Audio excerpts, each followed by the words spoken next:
Hello friends, welcome back to our YouTube channel Vidya Mahasagar. आप सभी का स्वागत है हमारे यूट्यूब चैनल विद्या महासागर पे। आज हम पढ़ेंगे current affairs of April part 2। इससे पहले पार्ट 1 आ चुका है हमारा। अगर जिसने वो अभी तक नहीं देखा है तो एक बार जाके देख लीजिए। उसमें भी हमने बहुत सारे इंपॉर्टेंट करंट अफेयर्स कवर किए हुए हैं जो अप्रैल मंथ के हैं। इसमें भी हम इंपॉर्टेंट करंट अफेयर्स को लेकर आए हैं आपके लिए, ताकि आपकी एग्जाम की प्रिपरेशन अच्छे से हो और आप अच्छे से मेहनत करें। ठीक है, तो बढ़ते हैं वीडियो की तरफ।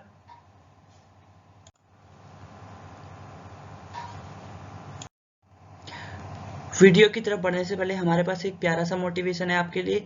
ये है start everyday with a new hope, leave bad memories behind and have faith for a better tomorrow. यानी कि हर नए दिन की शुरुआत एक नई उम्मीद के साथ कीजिए, एक नई आशा के साथ कीजिए। लीव बैड मेमोरीज बिहाइंड यानी कि आपके साथ जितनी भी बुरी घटनाएं घटी हैं तो उन सबको छोड़ दीजिए पीछे। And have faith for a better tomorrow, और अपने पर भरोसा रखिए एक सुनहरे कल के लिए। ठीक है, इसका मतलब ये है कि पुरानी बातों को भूलकर आगे के लिए हमें मेहनत करनी है, और जितनी मेहनत हम करेंगे उतना ही हमारा सुनहरा भविष्य होगा। तो बढ़ते हैं वीडियो की तरफ। आज का हमारा पहला क्वेश्चन है, the famous literature doctor Narendra Kohli of which language has passed away recently on 17 अप्रैल 2021। यानी कि किस भाषा के फेमस साहित्यकार, लिटरेचर यानी कि साहित्यकार डॉक्टर नरेंद्र कोहली जो थे वो हाल ही में गुजर गए हैं। तो वो किस भाषा के साहित्यकार थे? आपके ऑप्शन है हिंदी, उर्दू, मलयालम और मराठी।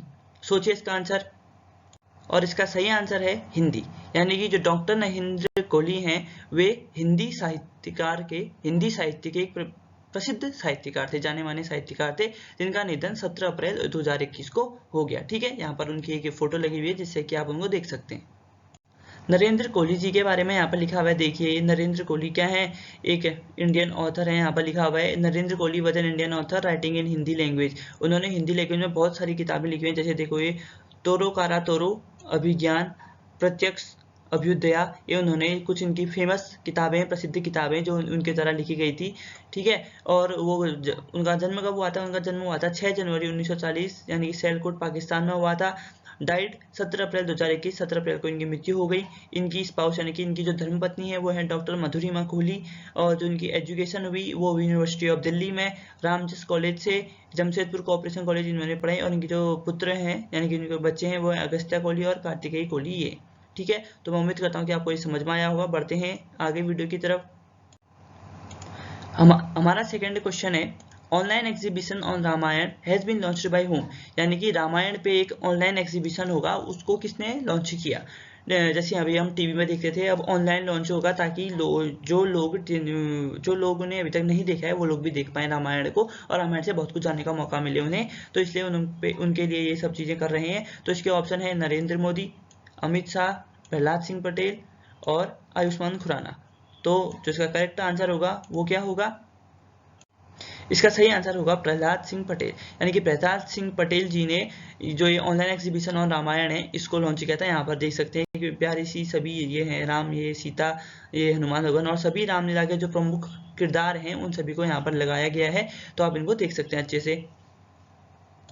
अब हम बात करें प्रहलाद सिंह पटेल जी की, जिन्होंने इस रामायण जो ऑनलाइन एग्जीबिशन होना है उसको लॉन्च किया है। वो है हमारे प्रहलाद सिंह पटेल, यानी कि मिनिस्टर ऑफ टूरिज्म के को ये हेड है, यानी कि मिनिस्टर ऑफ टूरिज्म है। जैसे डिफेंस मिनिस्टर हमारे राजनाथ सिंह जी हैं, वैसे ही होम मिनिस्टर हमारे अमित शाह जी हैं, वैसे ही प्रहलाद सिंह पटेल जी हमारे मिनिस्टर ऑफ टूरिज्म है। इनका जन्म कब हुआ था? 28 जून 1960, यानी कि 1960, यानी कि अभी 60 वर्ष के हैं। इनकी धर्मपत्नी का नाम है हमारे पार्टी, यानी कि भारतीय जनता पार्टी के मेंबर हैं। ऑफिस यानी कि जो लोकसभा का जो उन्होंने लोकसभा ये में जो सदस्य बने ये 2014 में बने थे। ठीक है, और यहाँ पर से जागरण जोश का एक यहाँ पर बहुत प्यारा कटआउट मैंने लगा रखा है। यहाँ पर देखिए, union minister Prahlad Singh Patel inaugurates first ever online exhibition on Ramayan.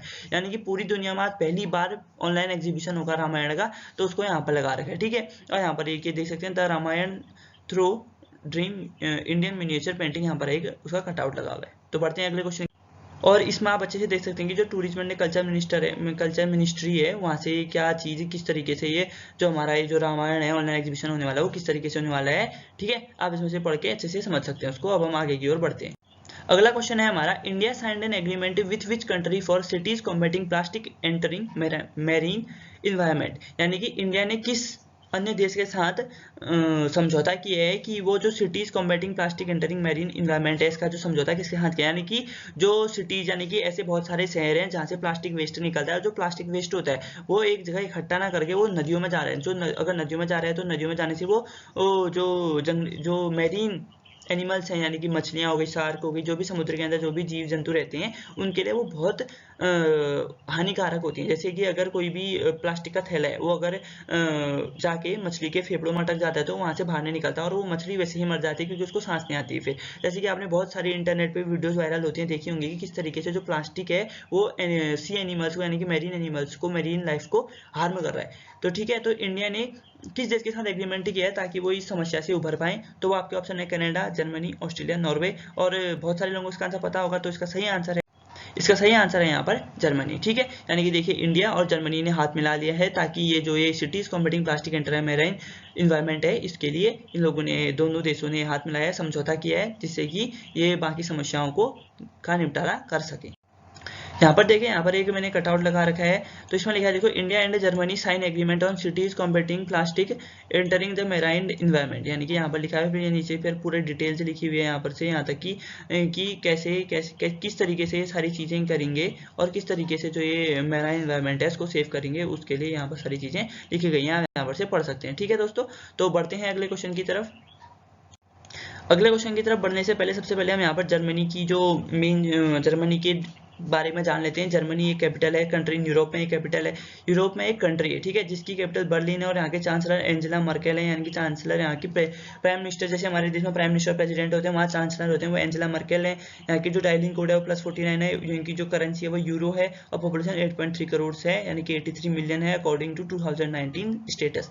ठीक है, और देख सकते हैं आप यहाँ पर झंडा लगाया हुआ है, ये जर्मनी का झंडा है। और यहाँ पर देखिए बर्लिन है, ये बर्लिन का पूरा एक मैप है, जो ये लाइट कलर में है पूरा मैप है, और उसके अंदर जो डिफरेंट सिटीज हैं उसके बारे में बताया गया, और जो स्टार से दिखाया है जर्मनी की कैपिटल है बर्लिन। ठीक है, तो हम बढ़ते हैं अगले क्वेश्चन की तरफ यहाँ से।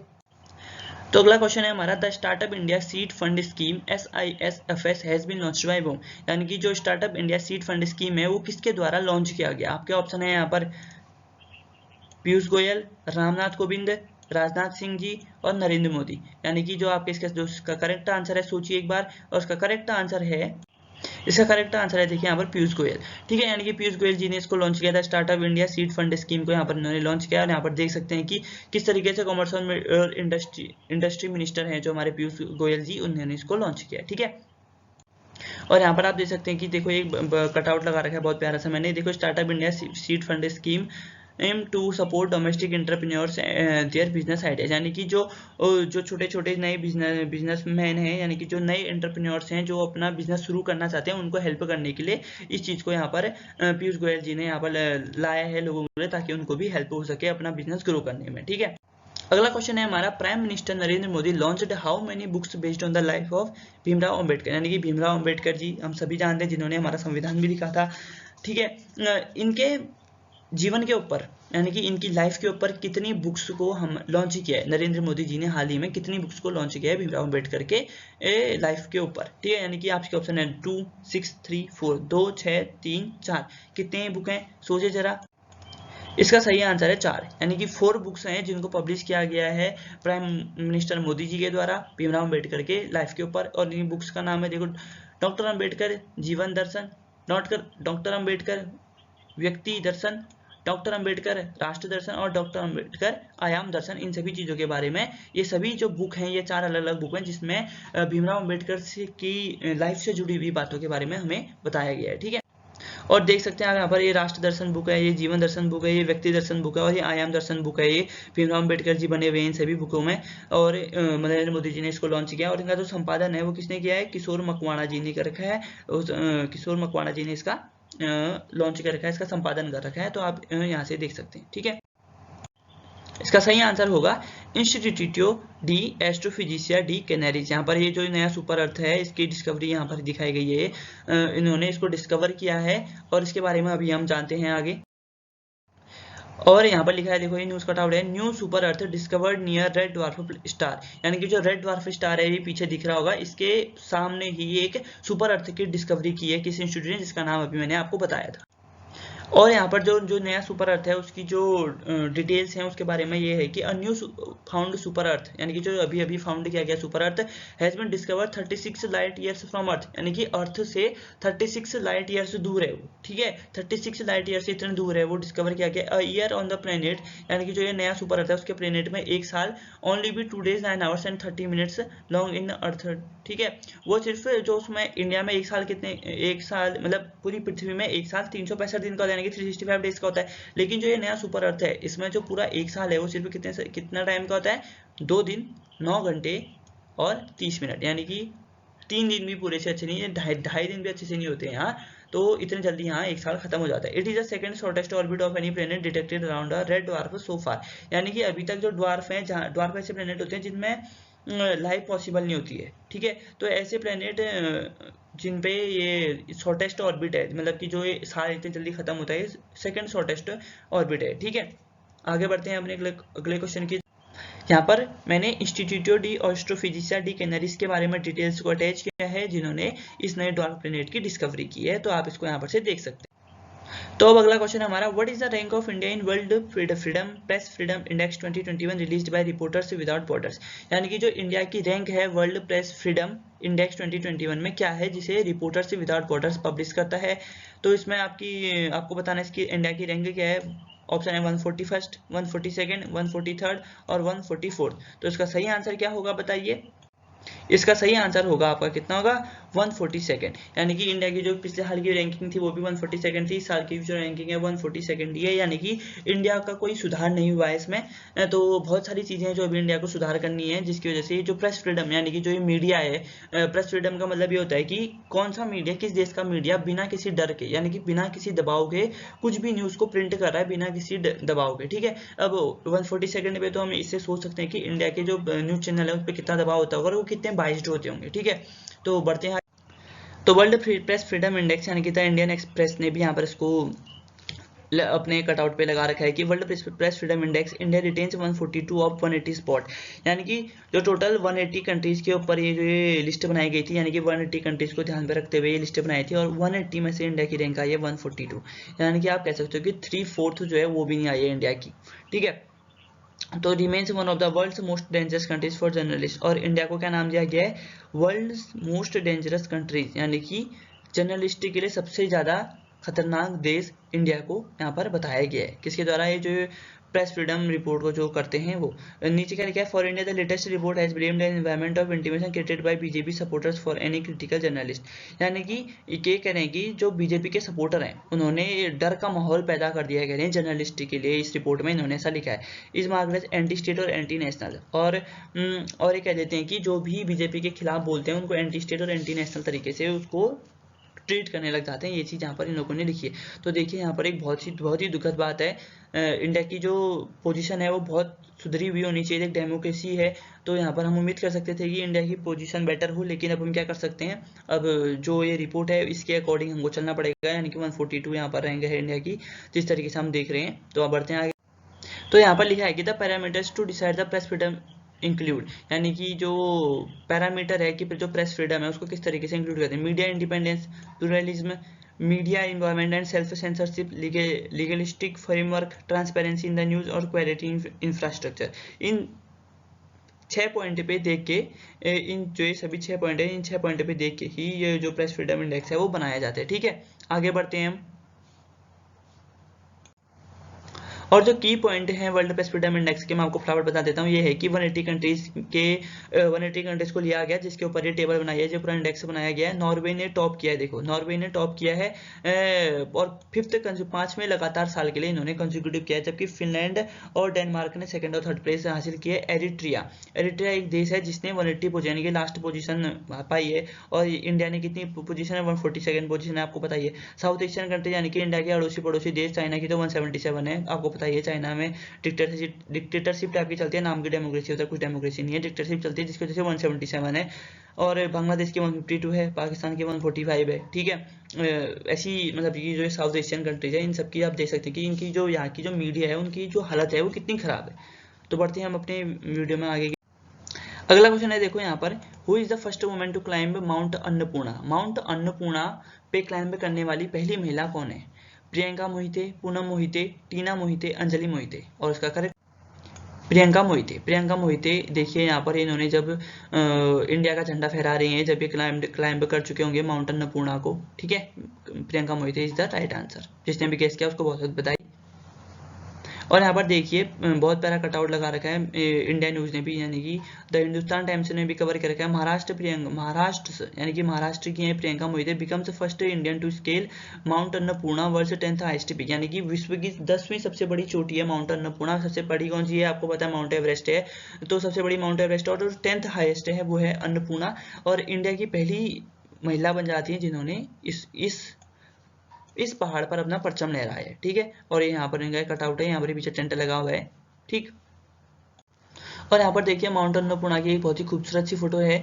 Annapurna is a massive in the Himalayas के रेंज में पड़ता है, नेपाल में है ये, ठीक है। जिसकी जो हाइट है वो 8000 मीटर से भी ऊपर है। 13 पीक से ऊपर 7000 metre and 16 more over 6000 metre, यानी कि जो नेपाल एक ऐसा देश है जहाँ one peak include one peak over 8000 metre, यानी कि बहुत सारे जो पीक हैं वो 8000 से भी ऊपर हैं। और 13 पीक ऐसे हैं जिनकी जो हाइट है 7000 से भी ज़्यादा है।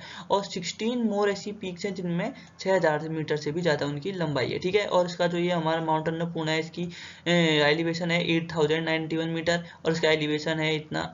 हाइस्ट पॉइंट इसका अन्नपूर्णा है, माउंटेन रेंज हिमालयास का है और ये नेपाल में आता है, ठीक है। बढ़ते हैं आगे की तरफ। ये देखिए अन्नपूर्णा नेपाल, एक और यहाँ पर कटआउट लगा रखा है मैंने। अगला क्वेश्चन है हमारा, देखो national civil services day is observed every year on which day. तो नेशनल सिविल सर्विस डे है उसको हर साल कौन से डेट को मनाया जाता है? आपके ऑप्शन है 21 अप्रैल, 22 अप्रैल, 23 अप्रैल और 24 अप्रैल। इसका सही आंसर होगा नेशनल सिविल सर्विस डे जो था ना, ये हम मनाते हैं किसके? सरदार वल्लभ भाई पटेल के।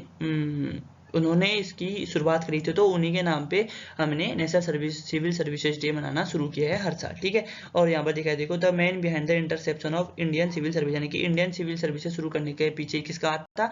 सरदार वल्लभ भाई पटेल का हाथ था, ठीक है। अगला क्वेश्चन है हमारा, NASA have launched its SpaceX crew 2 mission for international space station on which date. यानी कि नासा ने जो स्पेसएक्स क्रू 2 मिशन को जो लॉन्च किया इंटरनेशनल स्पेस स्टेशन में, वो कौन सी डेट को लॉन्च किया है? ठीक है, तो आपके सारे ऑप्शन यहाँ पर हैं 28 अप्रैल, 26 अप्रैल, 24 अप्रैल या 22 अप्रैल। और इसका करेक्ट आंसर होगा आपका 28 अप्रैल नहीं होगा, इसका करेक्ट आंसर है 22 अप्रैल, ठीक है। और यहाँ पर जो इंटरनेशनल स्पेस स्टेशन होता है ना, उसका ये यहाँ पर लगाया गया है कटआउट, मैंने लगा रखा है इंटरनेशनल स्पेस स्टेशन का है ये, ठीक है। और यहाँ पर देखिए जो जो क्रू मेंबर्स गए हैं इस ये स्पेस एक्स क्रू 2 मिशन पे नासा के, ये 1 2 3 4 लोग गए हुए हैं। और इस क्रू में मैं शॉर्ट में बता देता हूँ कि इस क्रू में कौन कौन से मेंबर गए हैं। इसमें जो लिखी गई है इसमें देखो, जो एक नासा के एस्ट्रोनॉट हैं उनको ले जाएंगे यहाँ पर, रुकिए जरा, ये नासा के एस्ट्रोनॉट जाएंगे यहाँ पर, सेन किम्ब्रोग और मेगन मैकार्थर जाएंगे। Who will serve as a mission commander, ये कमांडर और पायलट होंगे इस मिशन के। और इनके साथ जाएंगे एस्ट्रोनॉट अकीहिको होशिडे, और यूरोपियन स्पेस एजेंसी के जाएंगे थॉमस पेस्क्विट, और ये जापान के एस्ट्रोनॉट जाएंगे। यानी कि दो साइंटिस्ट नासा के जाएंगे, और एक एस्ट्रोनॉट जापान का होगा और एक एस्ट्रोनॉट कहाँ का होगा? यहाँ से यूरोपियन स्पेस एजेंसी का होगा, ठीक है। बढ़ते हैं आगे। अगला क्वेश्चन है हमारे पास, cabinet has approved phase 2A and phase 2B for which metro rail project. यानी कि किस मेट्रो रेल प्रोजेक्ट के लिए सरकार कैबिनेट ने फेज 2A और फेज 2B की मंजूरी दी गई है? आपके ऑप्शन है Delhi metro project, Mumbai metro rail project और बेंगलोर मेट्रो रेल प्रोजेक्ट, और फिर कोलकाता मेट्रो रेल प्रोजेक्ट। यानी कि इसका जो करेक्ट आंसर होगा वो होगा बेंगलोर मेट्रो रेल प्रोजेक्ट। यानी कि बेंगलोर मेट्रो रेल प्रोजेक्ट के लिए यहाँ पर फेज 2 या फेज 2B की मंजूरी दे दी गई है केंद्र।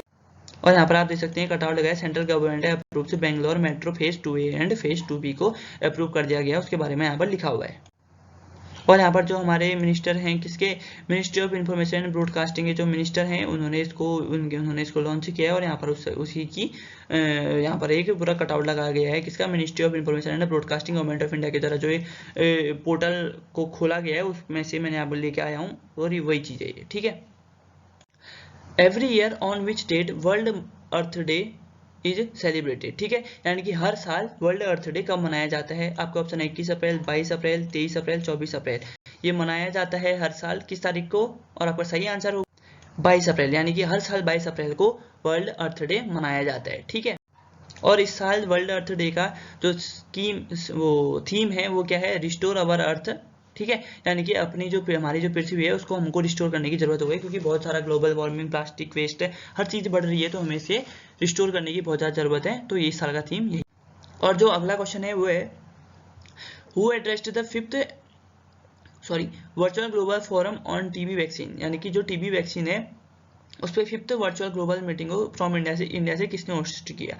आपके ऑप्शन है नरेंद्र मोदी, निर्मला सीतारमण, डॉक्टर हर्षवर्धन, रामनाथ कोविंद, और इसका करेक्ट आंसर है डॉक्टर हर्षवर्धन। यहाँ पर डॉक्टर हर्षवर्धन जी की फोटो लगाई हुई है, तो डॉक्टर हर्षवर्धन जी ने fifth virtual global forum on TB vaccine को एड्रेस किया इंडिया की तरफ से, ठीक है।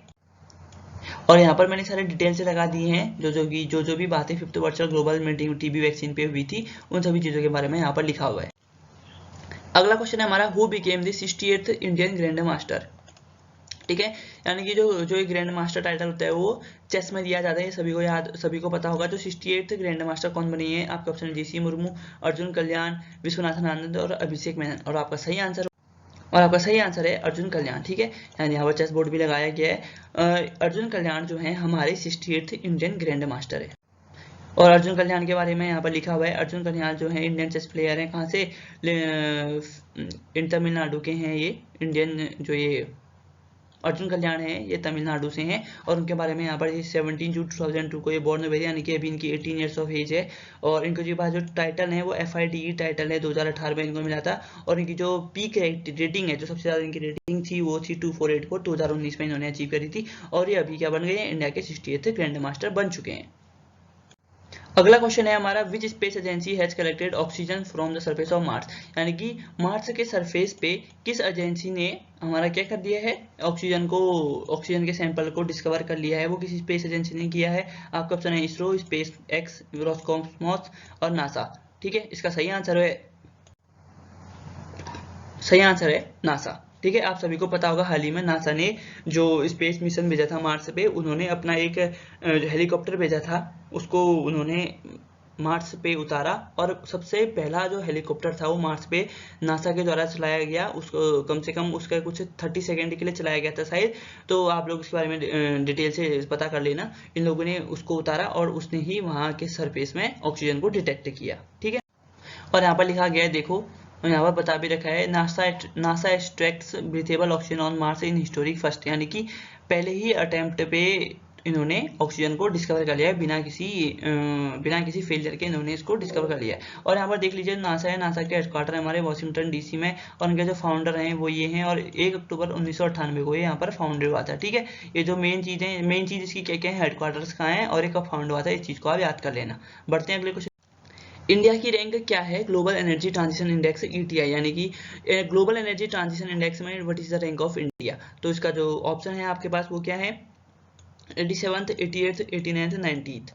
और इसका करेक्ट आंसर है 87th रैंक इंडिया ने यहाँ पर अचीव कर ली है ग्लोबल एनर्जी ट्रांजिशन इंडेक्स में। और अगर आप 87th सोच के खुश हो रहे हैं तो 87th भी काफ़ी अच्छी रैंक नहीं है। 115 कंट्रीज में से इंडिया को 87th रैंक मिली है। तो आप सोच सकते हैं अभी भी इंडिया कितने पीछे है। हम तो ये कोई नेगेटिव बातें नहीं कर रहा हूँ, मैं बस आपको बता रहा हूँ कि इंडिया की रैंक कहाँ पर है। और हमें अभी इसमें बहुत सारा काम चल रहा है, बहुत सारी स्कीम्स लॉन्च की गई हैं सरकार के द्वारा, जिसपे हम आने वाले सालों में 87th से आगे बढ़कर फर्स्ट तक पहुँचेंगे, ठीक है। फर्स्ट तक पहुँचने में तो बहुत टाइम है, लेकिन हर साल आगे आगे हम तरक्की करेंगे, जिससे कि हम एनर्जी जो ग्लोबल एनर्जी ट्रांजिशन इंडेक्स है इसमें हम आगे को बढ़ पाए। और यहाँ पे लिखा है देखिए, इंडिया रैंक से 87th among 115 countries in global energy index, ठीक है। और इस ग्लोबल एनर्जी इंडेक्स को कौन पब्लिश करता है, वर्ल्ड इकोनॉमिक फोरम पब्लिश करता है, ये आप याद रख लीजिए। और जो ये कटआउट है वो है इंडियन एक्सप्रेस का। और यहाँ पर देखिए वर्ल्ड इकोनॉमिक फोरम ने इसको लॉन्च करता है हर साल, आप सभी को इसके बारे में पता होना चाहिए। अगला क्वेश्चन है यहाँ पर which player became the first player to complete 6000 run in IPL। आपका आजकल सभी को पता है कि IPL चल रही है, इंडियन प्रीमियर लीग चल रहा है। पूरी दुनिया की सबसे फेमस क्रिकेटिंग लीग जो है वो IPL है, हम सभी को पता है, और वो आजकल चल रही है। तो इस पे किस खिलाड़ी ने 6000 रन पूरे कर लिए हैं। आपके ऑप्शन है विराट कोहली, सुरेश रैना, रोहित शर्मा, MS धोनी। और इसका सही आंसर है जी हाँ, विराट कोहली सर ने 6000 रन पूरे कर लिए हैं IPL में। अपने पूरे IPL कैरियर में 6000 T20 रन उन्होंने पूरे कर लिए हैं। और सुरेश रैना सेकंड नंबर पे हैं, फिर उनके पीछे पीछे रोहित शर्मा और MS धोनी भी हैं। और यहाँ पर देख लीजिए, यहाँ पर विजडन इंडिया ने भी ट्वीट कर रखा है 6021 रन, यानी कि first in all time list, यानी कि जो पूरी लिस्ट है सबसे ज़्यादा रन बनाने की वो विराट कोहली फर्स्ट पे हैं, उसमें 5 century, second in all time list यानी कि 5 सेंचुरी मारे हैं टोटल आईपीएल में, और वो इसमें सेकंड नंबर पे हैं। Third in all time list यानी कि 518 फोर्स मारे हैं, जिसपे वो थर्ड नंबर पे हैं। 40-50 है विराट कोहली के नाम, जिसमें वो थर्ड नंबर में है उस लिस्ट में। और विराट कोहली ने 204 छक्के जड़े हुए हैं आईपीएल में, वो इस लिस्ट में 5th नंबर पे हैं। और 196 मैचेस खेले हैं विराट कोहली अभी तक, जिसमें भी वो अभी 5th पे हैं, इसलिए वो एक मास्टर है। यानी कि विराट कोहली हम जानते हैं कि रन मशीन के नाम से इन्हें जाना जाता है, और ये बहुत ही अच्छा क्रिकेट खेलते हैं, और बहुत सारे ये फैन है, और बहुत सारे लोगों के लिए इंस्पिरेशन भी है। और देखिए यहाँ पर एक और कटआउट लगाया हुआ है मैंने, Virat Kohli becomes first player to reach 6000 IPL run, ठीक है। 196 मैचेस पे इन्होंने कारनामा हासिल किया है। तो बढ़ते हैं आगे की तरफ। इस पे देखिए मैंने इसमें मैंने जो टॉप 10 क्रिकेटर हैं, टॉप 10 क्रिकेटर जिन्होंने आईपीएल में सबसे ज्यादा रन बनाए हैं उनके बारे में लिखा हुआ है। सबसे पहले विराट कोहली, फिर सुरेश रैना, फिर रोहित शर्मा, फिर शिखर धवन, फिर David Warner, AB de Villiers, Chris Gayle, MS Dhoni, Robin Sharma, Gautam Gambhir, इन सभी लोगों ने ये टॉप 10 रन स्कोरर हैं आईपीएल के, ठीक है। अब जब बात टॉप रन स्कोरर्स की हो रही है, तो मैंने टॉप बॉलर्स की यानी कि जो टॉप विकेट टेकर्स हैं उनकी भी बात कर ली है। यहाँ पर सबसे ऊपर है लसित मलिंगा, आप सभी मलिंगा जानते हैं सभी इनको। अमित मिश्रा हैं, फिर पीयूष चावला हैं, फिर ड्वेन ब्रावो हैं, रविचंद्रन सिंह, रविचंद्रन अश्विन, भुवनेश्वर कुमार, सुनील नारायण, युजवेंद्र चहल, उमेश यादव, और फिर हैं रविंद्र जडेजा। इन सभी के बारे में हम सभी जानते हैं। और सबसे ज्यादा विकेट कितने लिए हैं? 170 विकेट लिए हैं लसित मलिंगा ने। अब ये आईपीएल से रिटायर हो चुके हैं। तो बढ़ते हैं आगे की तरफ, वीडियो की तरफ। World youth boxing championship 2021 was held in which country? यानी कि अभी वर्ल्ड यूथ बॉक्सिंग चैंपियनशिप खत्म हुई है, तो ये किस कंट्री में हुई है?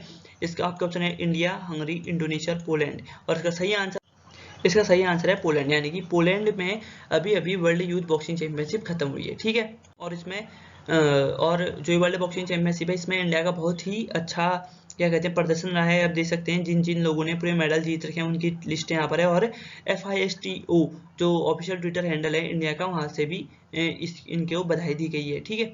बढ़ते हैं आगे की। अगला क्वेश्चन है, देखो, India announce partnership with which other country for climate and clean energy agenda 2030? यानी कि इंडिया ने किस और दूसरे देश के साथ climate and clean energy agenda के लिए साइन कर लिया, यानी कि पार्टनरशिप कर लिया 2030 तक, ताकि हम क्लाइमेट चेंज पे बहुत ही क्लाइमेट चेंज किससे होता है? कार्बन एमिशन करने की वजह से होता है, पेड़ कम काटने की वजह से होता है। तो इसको पूरा बदलने के लिए, यानी कि जो क्लाइमेट पे सुधार करने के लिए जो इंडिया ने पार्टनरशिप कर लिया, वो किस देश के साथ कर लिया? आपके ऑप्शन है ऑस्ट्रेलिया, USA, न्यूजीलैंड यानी कि यूनाइटेड किंगडम। और इसका जो सही आंसर है वो, और उसका सही आंसर है USA।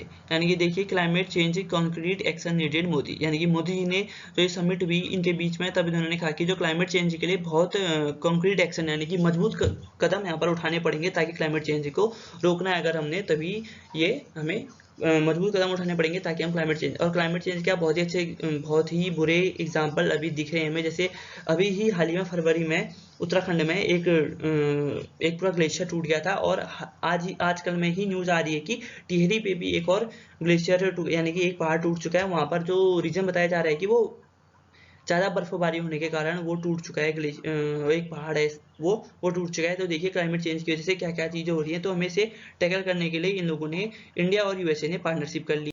और जो वेरियस मीडिया आउटलेट्स हैं इंडिया के और इंडिया के बाहर भी, उन लोगों ने इसको कवर किया। देखो, टाइम्स ऑफ इंडिया ने भी यहाँ पर कवर कर रखा है, clean energy deal with India Biden, ठीक है। ये इसके बारे में कहते हैं climate summit Modi announce launch of India US partnership. India और US की पार्टनरशिप को लॉन्च किया मोदी जी ने, इसको भी यहाँ पर लिखा। और आज के इस सेशन का जो हमारा लास्ट क्वेश्चन होने वाला है वो है कि नेशनल पंचायती राज डे कब मनाया जाता है, ठीक है ना। कब मनाया जाता है फिर नेशनल पंचायती राज डे? आपके ऑप्शन है 21 अप्रैल, 22 अप्रैल, 23 अप्रैल, 24 अप्रैल। तो आपका इसका सही आंसर है 24 अप्रैल। यानी कि 24 अप्रैल को, यानी कि कल के दिन ही नेशनल पंचायती राज डे मनाया जाता है, ठीक है। नेशनल पंचायती राज, इस साल का जो पंचायती राज का थीम है वो है आपका आत्मनिर्भर पंचायतों से होगा नए भारत का निर्माण। यानी कि हर पंचायत अगर आत्मनिर्भर बनता है तो जो नया भारत है उसका निर्माण होगा, ये कहना चाह रहे हैं इसका इस बार की जो थीम है, ठीक है। नेशनल पंचायती राज डे कब मनाया जाता है? 24 अप्रैल को, ये आप याद कर लेना। हम बढ़ते हैं वीडियो की। और जो ग्राम पंचायत का काम होता है उसके बारे में यहाँ पर लिखा गया है, देखो ये 1, 2, 3 काम है ग्राम पंचायत के क्या है, और जो सोर्सेज ऑफ फंड यानी कि फंड कहाँ से आते हैं ग्राम पंचायत को, collection of taxes on houses और मार्केट प्लेसेज, यानी कि टैक्स को इकट्ठा करके फंड मिलता है ग्राम पंचायत को। Government scheme funds for the betterment of village received by जनपद जिला पंचायत, यानी कि जिला पंचायत और विलेज के को कुछ पैसा मिलता है सरकार के द्वारा ताकि वो गाँव को विकसित और भी विकसित कर सकें, तो उस वहाँ से भी पंचायत को फंडिंग मिल जाती है। और donation for community works etcetera, और कोई व्यक्ति यानी कि जिसके पास पैसा ज़्यादा पैसा है कम पैसा है कोई भी डोनेट कर देता है कि उस गांव में कुछ ऐसी चीज़ बनाई जाए ताकि उस पूरे गांव के लोगों के लिए वो हेल्पफुल हो, उस तरीके से डोनेट करते हैं लोग, तो वहाँ से भी उनको फंड का इकट्ठा हो जाता है। और यहाँ पर देख सकते हैं आप, यहाँ पर मैंने बगल में टेबल बनाई है। जिला परिषद डिस्ट्रिक्ट लेवल पे पंचायती राज होते हैं उसको जिला परिषद कहते हैं, ब्लॉक लेवल पे हम उसे ही आंचलिक पंचायत कहते हैं या फिर वो इसको पंचायत समिति भी कहते हैं, और ठीक है, और विलेज लेवल पे हम इसे क्या कहते हैं गाँव पंचायत यानी कि ग्राम पंचायत, हम सभी इसको जानते हैं। ठीक है, तो यही चीज़ है ग्राम पंचायत और पंचायती राज के बारे में। और जैसा कि हमको पता है यूनियन लिस्ट होती है, फिर एक स्टेट लिस्ट होती है, फिर एक कंकरेंट लिस्ट होती है। इन तीनों लिस्ट में अलग अलग चीज़ों के बारे में बात की जाती है, और उसी तरह ग्राम पंचायत के अंदर किस किस चीज़ों के बारे में बात की जाती है, सोशल इशूज, यानी कि गांव में या फिर एक इलाके में कौन से सोशल इशू चल रहे हैं, यानी कि कौन कौन सी चीज़ों की सुधार की जरूरत है उसके बारे में बात की जाती है। वाटर प्रॉब्लम यानी कि पानी की समस्या तो नहीं हो रही है उसके बारे में भी बात की जाती है। बीपीएल बेनिफिट के बारे में बात की जाती है। ट्रैकिंग मिसयूज ऑफ मनी, यानी कि जो गांव में पैसा आ रहा है विकास के लिए उसको भी देखते हैं कि जो पैसा आया है उसका मिसयूज ना हो, जितना भी पैसा है वो वहाँ के एम्प्लॉयमेंट जनरेट करने में यूज हो और गांव के विकास के लिए यूज हो, उस पैसे के लिए इनके इसमें देखते हैं the undue favour done to a group of people. और पंचायत में ये भी देखते हैं, पंचायत बैठाते हैं, तो आपने कहा होगा कि पंचायत बैठाते हैं, चलो ऐसे कहते हैं, वो पंचायत इसलिए बैठाते हैं ताकि वहाँ पर जस्टिस हो सके, यानी कि अगर किसी के साथ बुरा हुआ है तो वहाँ पर उसके साथ जस्टिस हो सके, उसके लिए उसको वहाँ पर रखा जाता है। इसको ग्राम पंचायत का मेन काम यही होते हैं। तो ठीक है दोस्तों, आज की हमारी वीडियो में यही था। अगर आपको हमारी वीडियो पसंद आई है तो प्लीज़ हमारी वीडियो को लाइक कीजिए, सब कमेंट कीजिए, वीडियो के नीचे प्यारे प्यारे कमेंट कीजिए, और हम उन कमेंट को पढ़ते हैं। आपके कमेंट पढ़ के हमको बहुत सारा मोटिवेशन मिलता है ताकि हम ऐसी ही अच्छी वीडियोस आपके लिए लेके आए आगे। और हमारी वीडियो को अपने दोस्तों के साथ शेयर भी कीजिए ताकि उन्हें भी जो ये करंट अफेयर्स है उन्हें भी मिले।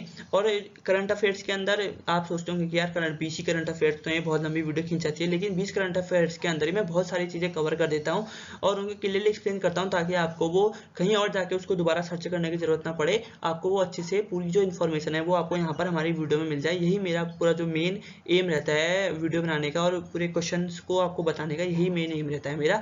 तो अगर आपको मेरी मेहनत और हमारी मेहनत, हमारे चैनल की हम जो मेहनत करते हैं आपके लिए कंटेंट लेके आने में ताकि आपकी एग्जाम की प्रिपरेशन हो सके, अगर आपको वो अच्छी लगी तो प्लीज़ हमारे चैनल को सब्सक्राइब भी कर लीजिए ताकि ऐसे ही हम मेहनत करके आपके लिए और भी अच्छी वीडियोस लाएंगे और आप भी मेहनत करके अपने एग्जाम में अच्छे नंबर स्कोर करेंगे।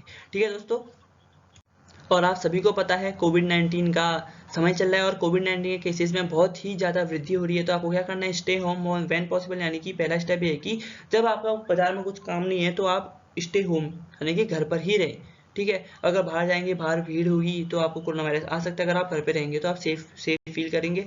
और wear a mask over your mouth and nose, नाक और पूरे मुंह को कवर करते हुए मास्क पहने। ऐसे नहीं कि नाक खुली है, मुंह पे मास्क पहना है, नाक पे मास्क पहना है, मुंह खुला है, ऐसा मत कीजिए। पूरे नाक और मुंह को कवर कीजिए जब आप घर से बाहर जा रहे हैं। और avoid crowd 6 feet away from others, यानी कि 2 गज यानी कि 6 फीट की दूरी बनाए रखें। जब भी आप किसी व्यक्ति से बात करते हैं तो 2 गज की दूरी बना के बात कीजिए और प्रॉपर मास्क का यूज करते हुए उनसे बात कीजिए। ऐसा नहीं कि मास्क खोल दो फिर बात करो, नहीं, मास्क पहनिए फिर उनसे बात करें। ठीक है, और वॉश योर हैंड्स ऑफन, यानी कि आप जब भी बाजार से घर की तरफ आते हैं तो घर आ गया हाथ धोइए, हाथ धोइए फिर ही अपने घर के अंदर जाइए। ठीक है, तो हमारी वीडियो को देखने के लिए और अपना कीमती समय निकाल के हमारी वीडियो को देखने के लिए आपका बहुत बहुत धन्यवाद। Thanks for watching. मैं आपसे मुलाकात होगी अब अगली वीडियो में, अगली और भी ज़्यादा इन्फॉर्मेशन वाली वीडियो के साथ, जिसमें आपकी कंपटीशन के लिए हम बहुत सारी नई नई वीडियोस लेके आ रहे हैं। देखिए, करंट अफेयर्स से भी हम जो पहले महीने में 1 या 2 आती थी, अब हम हफ्ते यानी कि वीकली के हिसाब से हम करंट अफेयर्स लेके आ रहे हैं कि और हम कॉम्पिटेटिव एग्जाम यानी कि MTS SSC बैंक एग्जाम्स के लिए जो भी इंपॉर्टेंट होते हैं, वन वर्ड सब्स्टिट्यूशन होते हैं जैसे, उनको भी लेके आए हैं और बहुत सारी चीज़ों इंपॉर्टेंट चीज़ें हैं उसको भी हम आपके लिए लेके आते हैं। तो प्लीज़ हमारे चैनल को सब्सक्राइब कर लीजिए, लाइक शेयर जितना हो सकता है उतना कीजिए। ठीक है, और कमेंट भी कर लीजिए। और थैंक्स फॉर वॉचिंग, आपका हमारी वीडियो को देखने के लिए। ठीक है, थैंक्स फॉर वॉचिंग। हमारे विद्या सागर चैनल को सब्सक्राइब कर लीजिए और अपने दोस्तों के जितना ज़्यादा हो सकता है उतना शेयर कीजिए। दोस्तों प्लीज़ शेयर कीजिए ताकि और भी लोगों को बेनिफिट मिल सके हमारी इस वीडियो का। ठीक है, तो मिलते हैं आपसे नेक्स्ट वीडियो। तो thanks for watching, take care. आप सभी देखने के लिए बहुत बहुत धन्यवाद।